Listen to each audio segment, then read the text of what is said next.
Hello students, we are discussing in this session exercise 12V। Last के दो सवाल बचे हैं 11 और 12। सवाल number 11, x Q plus 1 proper fraction है, उचित भिन्न है, यहाँ पर हर की घात 3 है तो ये 3 हिस्सों में टूटेगा ए बी सी। मगर इसके पहले हमें क्या लिखने पड़ेंगे, गुणनखंड, इसके फैक्टर्स dx x प्लस 1 और x square minus X plus 1। तो आप लोगों ने 8th क्लास में एल्जेब्रिक फार्मूला पढ़ा होगा, उस फार्मूले से A cube plus B cube लिख लो। तो A cube plus B cube का फार्मूला यहाँ मैं साइड से लिख देता हूँ, A cube plus B cube का फैक्टर वाला formula, A plus B A square minus A B plus B square. A की जगह हमने यूज़ किया है एक्स को और बी की जगह यूज़ किया है हमने 1 को, तो ये फार्मूला बन गया। अब इसके बाद हम लिखेंगे by partial fraction, partial fraction आंशिक भिन्न, आंशिक भिन्न सी 1 एक्स प्लस 1 और x square minus X plus 1। इसमें एक रेखीय गुणनखंड है, एक वर्ग समीकरण वाला है, और वर्ग समीकरण के गुणनखंड नहीं किए जा सकते। ओके, तो इसको हम रिजॉल्व करेंगे ए अपॉन एक्स प्लस 1 और इसको बी एक्स प्लस सी से, x square minus X plus 1। तो सबको पता है रेखीय गुणनखंड के ऊपर एक अचर लिया जाता है और वर्ग समीकरण के ऊपर 2 अचर लिए जाते हैं, सब लोगों को पता है। चलो अब हम एलसीएम लेते हैं। एलसीएम से एलसीएम कैंसिल होने के बाद ए के साथ आ जाएगा ये X square minus X plus 1, सीधा सीधा cross multiplication. B X plus C के साथ आ जाएगा एक्स प्लस 1। सेकेंड इक्वेशन दे दो, ए के नीचे रेखीय गुणनखंड है, इसके द्वारा ए का मान आ जाएगा, मगर बी और सी के लिए गुणांकों की तुलना करनी पड़ेगी।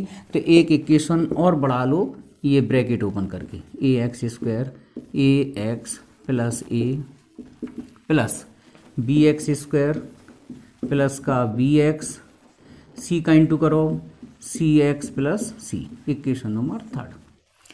अब हम इक्वेशन 1 से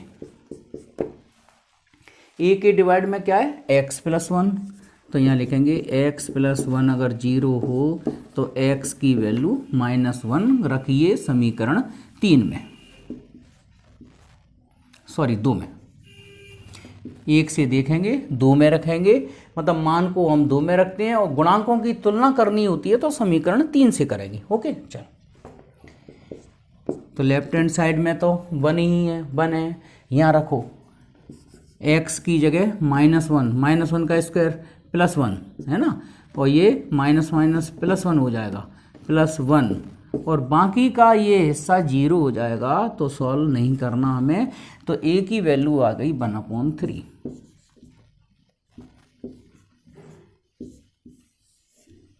ठीक है, अब गुणांकों की तुलना, तो यहाँ लिखेंगे comparing coefficient of x square in equation number 3।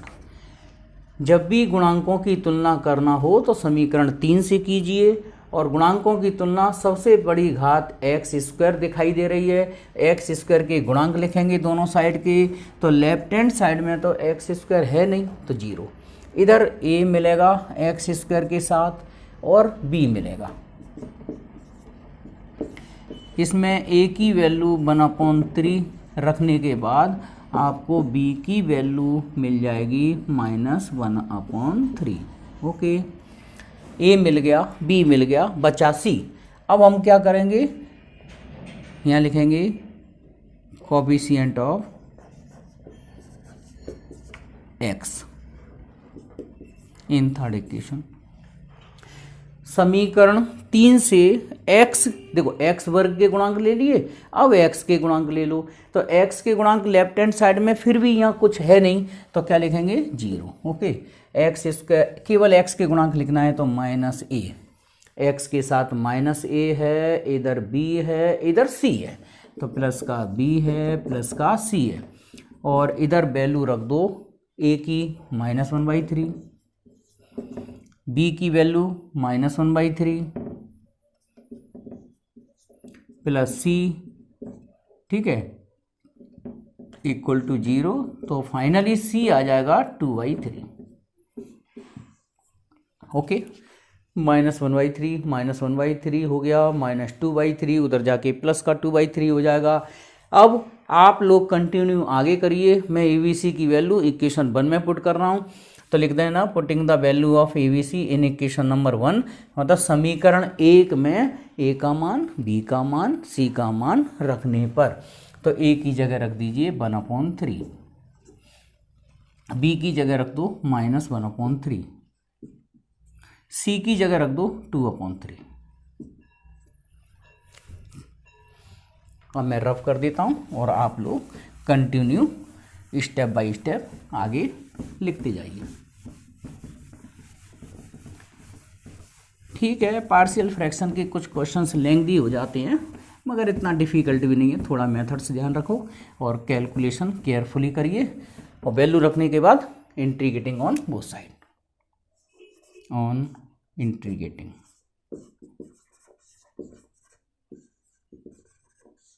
समाकलन करने पर I equal to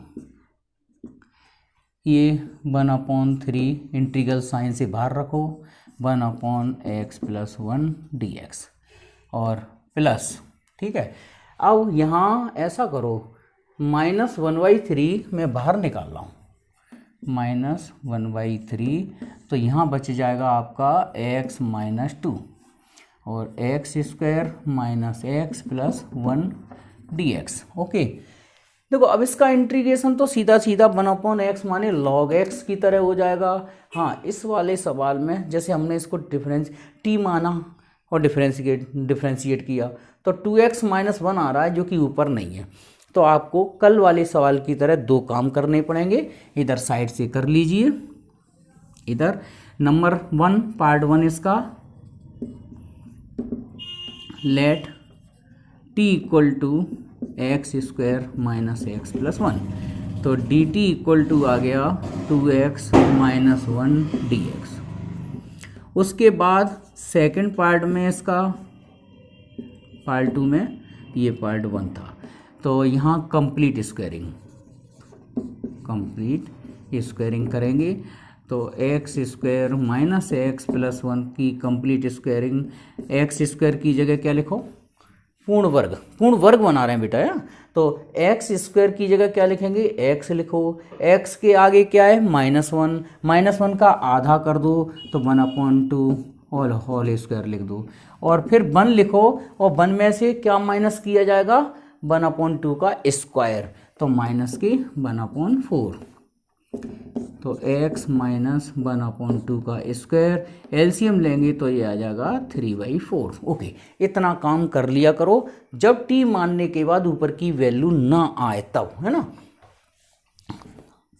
I equal to 1/3, इसका इंटीग्रेशन कर दो, log x + 1 - 1/3। ओके, अब हम क्या करें वो समझ लो ध्यान से। x - 2 को 2x - 1 बनाना है, x - 1 को क्या बनाना है, पहले तो ये पूरा ऐसे लिख लो, थोड़ा सा स्पेस देके। x - 1 में जरूर हमें 2x - 1 दिखाई देना चाहिए, तो क्या करो, यहाँ 2 का डिवाइड दे दो और 2 का इंटू कर दो। ओके, कोई दिक्कत नहीं। उसके बाद हमें चाहिए यहाँ -1, तो यहाँ हम -1 कर देते हैं और यहाँ आप +1 कर दो, हो गया बैलेंस। एक बार फिर समझ लो इस चीज़ को, क्योंकि थोड़ा सा कॉम्प्लिकेटेड है, मेथड अलग है लेकिन सिंपल है। वो ABC वगैरह मान के करो, सॉल्यूशन आप देखना, एग्जांपल्स बहुत डिफिकल्ट है। तो आपको एक बार फिर देखो, x minus 2x, x minus 2 को 2x माइनस 1 बनाना है। तो सबसे पहले हम क्या करेंगे, इसमें 2 का डिवाइड, 2 का इंटू, और फिर उसके बाद -1 और +1, सिंपल सी बात है। इतना हिस्सा अलग कर लो, इतना हिस्सा अलग कर लेते हैं। तो 1/3 log x plus 1 minus 1/6, 2x minus 1 और x square minus x plus 1 dx अलग कर लो, और ये माइनस के 1/6 है ना। और यहाँ ये सॉल्व करके कितना आ गया, इधर ये गलती हो गई, गलती क्या हो गई, हमने 2 का इंटू किया था, तो यहाँ 2 पहले से ही ऑलरेडी था, तो 2 2 जा 4, मतलब -4 + 1, यहाँ -3 बचेगा upon x square minus x plus 1। Okay, देखो जब हमने, मैं इधर समझा देता हूँ, x -2 था, ठीक है, x और माइनस, ये थोड़ा और 2 लगा दो, -2 था, तो यहाँ 2 का इंटू किया था, तो 2 का इंटू इसमें भी होगा, फिर -1 किया और इधर +1 किया, तो ये 2x माइनस 1 मिलना था हमें, तो ये 2x माइनस 1, तो इधर -4 + 1 कितना मिलेगा, -3। ओके चलो, हाँ, क्योंकि क्या है कि जरा सी लापरवाही से पूरा सवाल गलत हो सकता है, पूरी मेहनत चली जाती है, ये मैथमेटिक्स है। 1/6, हाँ जी, इसे तो t में बदल दो, 2x माइनस 1 dx की जगह लिख दो dt, और ये हो गया t, ये माइनस माइनस प्लस रह जाएगा 1/2, और इसकी जगह कंप्लीट स्क्वायरिंग जो की थी ये वाली वैल्यू रख दो, x माइनस 1/2 का स्क्वायर, और प्लस 3/4 को स्क्वायर के अंदर लिख दो, √3/2 का स्क्वायर, ठीक है। 1/3 log x plus 1 minus 1/6 log t, और प्लस 1/2, हाँ जी, ये फॉर्मूला लगेगा यहाँ पर, मैं साइड से लिख देता हूँ, इसको हम x square plus a square पढ़ेंगे भाई, है ना। तो 1/x square plus a square का फॉर्मूला आप लोग सोचिए क्या होता है, 1/a tan inverse x/a plus c। Okay, तो 1/a tan इनवर्स x/a √3/2। बस अब लास्ट स्टेप इस सवाल की, log x plus 1 minus 1/6 log, यहाँ t की वैल्यू रख दो, t कितना था, x square minus x plus 1, और ये 2 से 2 कैंसिल हो गया, 1/√3 tan इनवर्स एलसीएम लेके 2x माइनस 1/√3 प्लस c। ये आपका आंसर हो गया। ओके, आंसर को बॉर्डर में क्लोज करके, मेरे पास जगह कम थी, है ना, आप लोग बिल्कुल फ्रेश, क्लियर, स्पष्ट तौर पे लिखना है एग्जाम में। ओके,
सवाल नंबर 12वीं का अंतिम सवाल।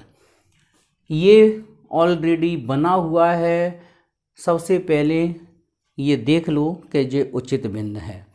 हर की घात 3 है, अंश की घात 2 है, मतलब कुल मिला के it is proper fraction. Degree of numerator is 3 and degree of denominator is 3 and degree of numerator कितना 2। मतलब कुल मिला के नीचे की पावर ज़्यादा होना चाहिए। प्रॉपर बिल्डिंग किसको बोलते हैं? जिसका बेस स्ट्रांग हो, है ना। तो कुल मिला के बेस माने डिनोमिनेटर माने हर की घात बड़ी होना चाहिए अंश से। तो हम इसको क्या बोल देते हैं? Proper fraction.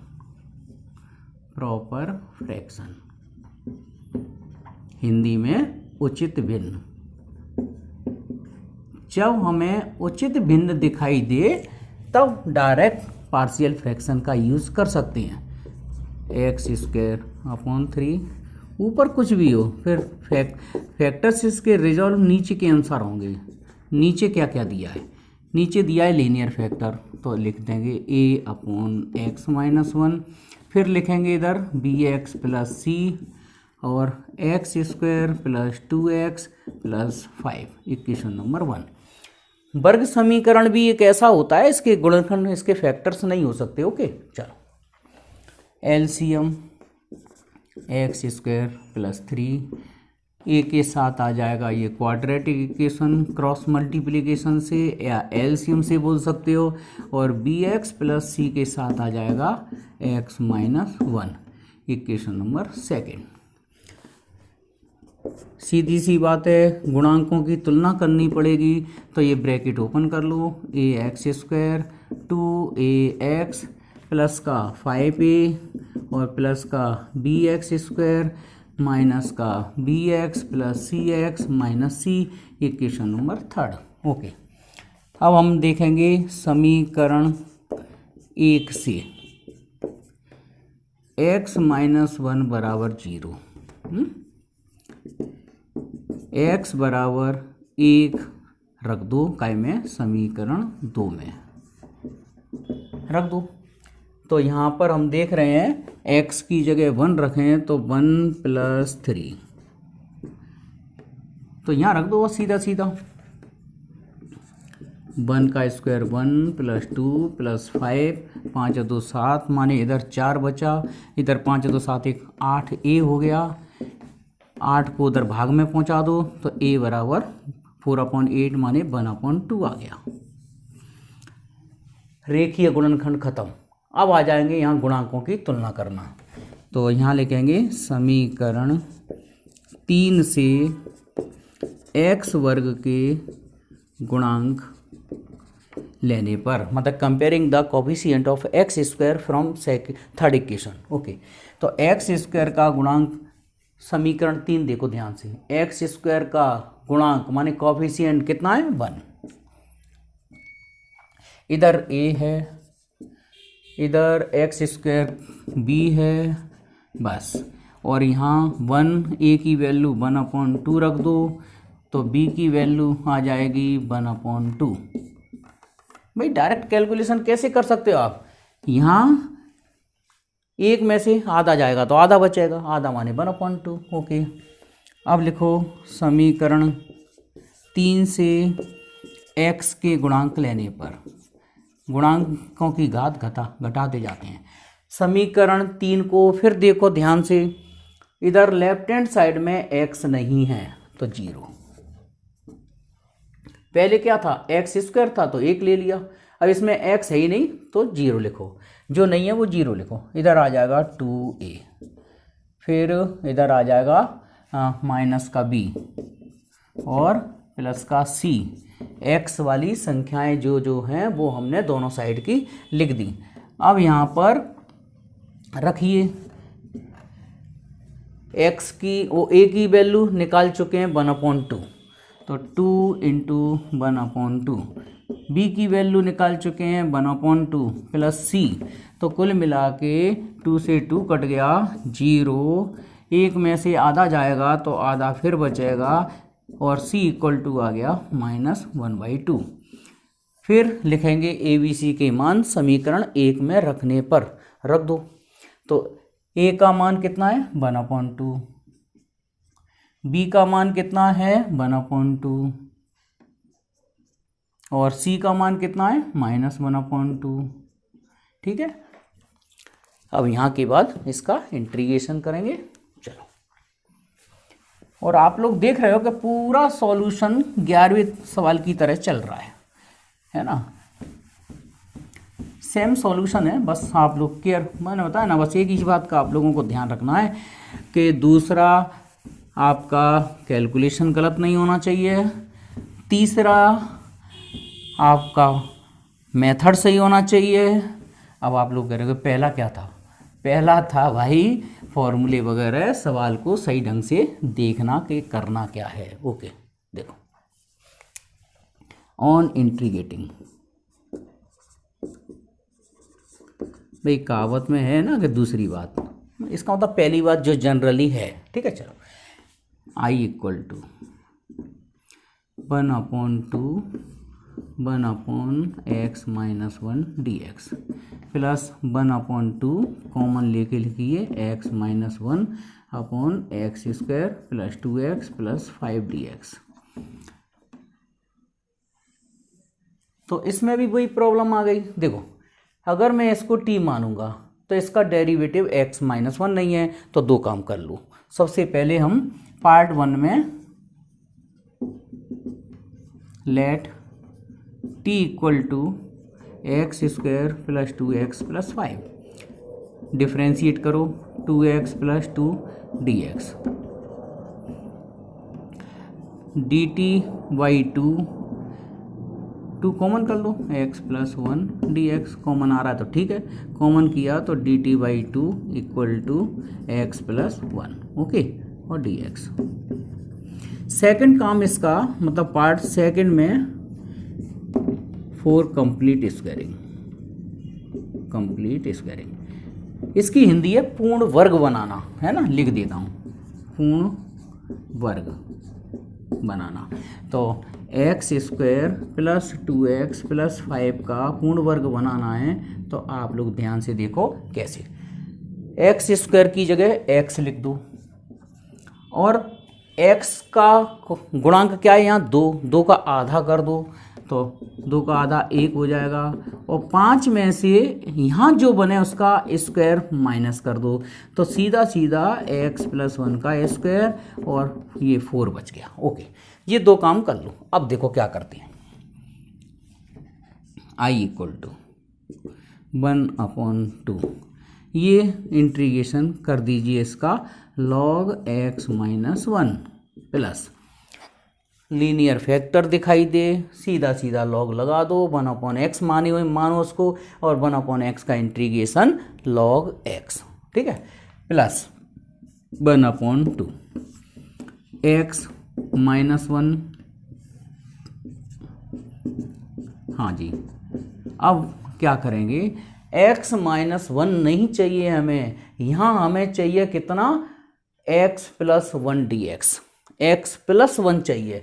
तो x तो ऑलरेडी है ही, तो इसमें क्या करो प्लस 1 कर दो और -1 कर दो। ओके,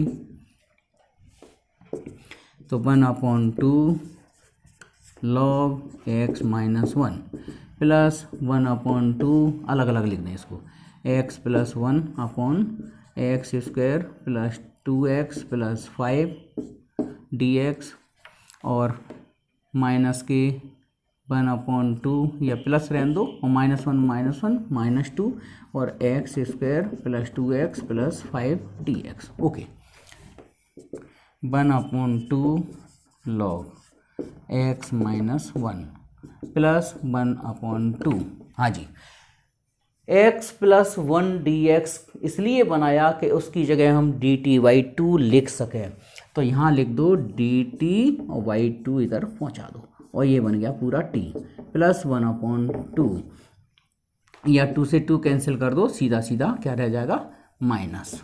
ओके, और ये यहाँ कंप्लीट स्क्वायरिंग यूज़ कर लो, x प्लस 1 का होल स्क्वायर और 4 को लिख दो 2 का स्क्वायर, और जो फॉर्मूला इंटीग्रेशन का 11वें सवाल में लगाया X square plus A square माने 1/a tan inverse x upon A, है ना, ये लगा दो 1/a tan inverse x upon A plus C 1/2 log x minus 1/4 log t और 1/a माने 1/2 tan inverse x plus 1 upon a plus C.